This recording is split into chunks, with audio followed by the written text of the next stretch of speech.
घर में शिवलिंग रखना चाहिए या नहीं। घर में शिवलिंग रखना चाहिए या नहीं, 99% लोग करते हैं गलतियां।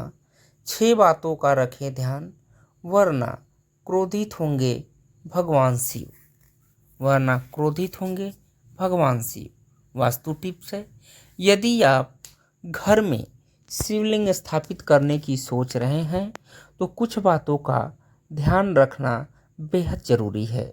ज्योतिषाचार्य के मुताबिक घर में नर्मदा नदी से निकले पत्थर से बना शिवलिंग रखना चाहिए।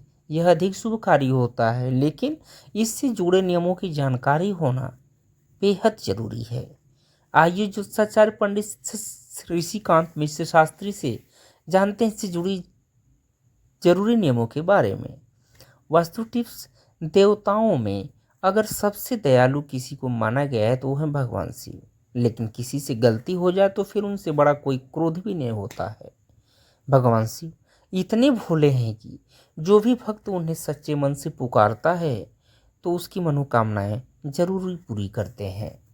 यही कारण है कि ज़्यादातर लोग भगवान शिव की पूजा करने के लिए शिवलिंग को घर में स्थापित करना चाहते हैं। ऐसे में यदि आपने अपने घर में शिवलिंग स्थापित किया हुआ है या करने के बारे में सोच रहे हैं तो कुछ बातों का ध्यान रखना बेहद ज़रूरी है। लेकिन अब सवाल है कि क्या घर में शिवलिंग स्थापित करना चाहिए या नहीं। यदि हाँ, तो किन गलतियों को करने से बचना चाहिए, किन बातों का रखना चाहिए ध्यान, किस दिशा में शिवलिंग रखना अधिक शुभ, इन सवालों के बारे में बता रहे हैं उन्नाव के ज्योतिषाचार्य पंडित ऋषिकांत मिश्र शास्त्री। दिशा का रखें विशेष ध्यान। वैसे तो घर में कोई भी शिवलिंग रख सकता है, लेकिन इससे जुड़े नियमों की जानकारी होना जरूरी है। घर में नर्मदा नदी से निकले पत्थर से बना शिवलिंग रखना चाहिए, यह अधिक शुभकारी होता है।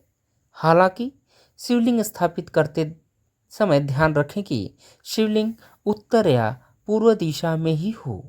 इसके अलावा प्रतिदिन प्रातः एवं सायंकाल विधि पूर्वक पूजन बेहद जरूरी है।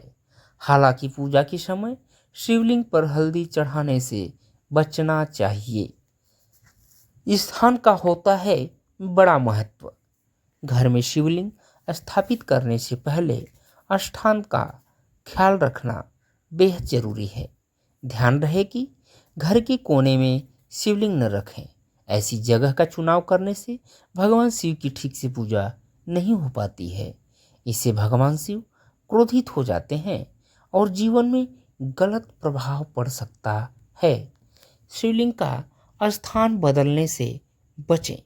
घर में शिवलिंग की प्राण प्रतिष्ठा नहीं करवानी चाहिए, उसको वैसे ही रखकर विधि विधान से पूजा करनी चाहिए। उनका नित्य अभिषेक करना चाहिए। इस बात का विशेष ध्यान रखना होगा कि शिवलिंग का स्थान न बदलें। अगर विशेष कारणों से ऐसा करना पड़ रहा है तो शिवलिंग को हटाने से पहले उसे गंगा जल और ठंडे दूध से स्नान कराएं, फिर जगह को बदलें। बिना किसी पात्र के दूध चढ़ाने से बचें। कुछ लोग भगवान शिव को बिना किसी पात्र के सीधी दुकान से पैकेट वाला दूध लेकर चढ़ा देते हैं, लेकिन ऐसा करने से बचना चाहिए। दूध चढ़ाते वक्त एक बात का और ध्यान रखें कि दूध पूरी तरह ठंडा हो, बेशक मौसम कोई भी हो। इसके अलावा शिव का अभिषेक केवल गाय के दूध से ही करना चाहिए। शिवलिंग अकेले रखने से बचें। जब आप अपने घर पर शिवलिंग स्थापित कर रहे हों तो ध्यान रखें कि शिवलिंग को कभी भी अकेले न रखें। इसके साथ माँ पार्वती और गणेश की मूर्तियाँ भी रखें। इसके अलावा शिवलिंग पर भूलकर भी तुलसी की पत्तियाँ नहीं चढ़ानी चाहिए। शिवलिंग पर हमेशा बेलपत्र ही चढ़ाना चाहिए। बेलपत्र बहुत ही शुभ माना जाता है। शिवलिंग पर चढ़ाया प्रसाद ना खाएं। पूजा के समय शिवलिंग पर चढ़ाया गया प्रसाद खुद खाने से बचना चाहिए। हालांकि इसको आप दूसरों को बांट सकते हैं। माना जाता है कि यदि खुद के द्वारा शिवलिंग पर चढ़ाया गया प्रसाद खाने से जीवन कष्टकारी हो जाता है और भक्त भाग्यहीन हो जाता है। दोस्तों, यदि ये कहानी पसंद आई हो तो आप सभी लोग मेरे चैनल को सब्सक्राइब करें, लाइक करें एंड शेयर करें। हम आपका बहुत बहुत आभारी रहूँगा। तो दोस्तों, आप सभी से विनम्र निवेदन है कि कृपया मेरे चैनल को सब्सक्राइब करें, लाइक करें एंड शेयर करें। बहुत बहुत आभार, बहुत बहुत धन्यवाद दोस्तों, बहुत बहुत धन्यवाद। Thank you so much.